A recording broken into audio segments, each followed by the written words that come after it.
Hey guys, welcome to my videos. So guys, in this video I'm going to show you how you can change your car fob key battery yourself and save some money for yourself.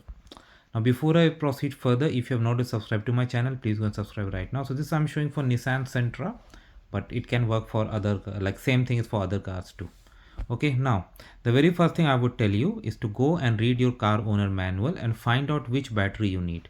Okay, and this you can purchase from a dollar store and various other places. You can of course get it done from your dealer too, but generally they are charged like $10-15. Okay, so the very first thing I would tell is to take the physical key out. Okay, so that you see this one, slightly push and pull over, it will come out. Now this has been pulled, so the next thing is we have to open this.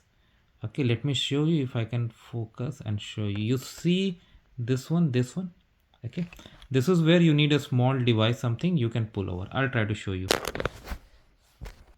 So what we are gonna do after inserting it over here, we're gonna pull it towards this side so that you see this joint, so this joint comes out slowly. You have to be very gentle. So with this, when you move it all around, this opens. Now see this orientation, this is very important. So you will take this battery out.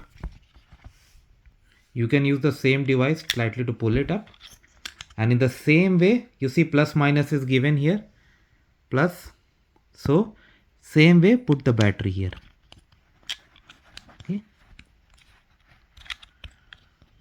yeah, and adjust it nicely and just close it over, and then push it slightly at the corner so that it gets sticked, and when you do it.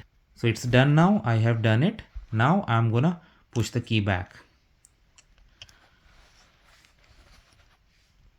So with this, your fob key is ready. That's how simple it is, guys. Let me know what you feel about it. Thanks for watching this, and please subscribe to the channel. Thank you.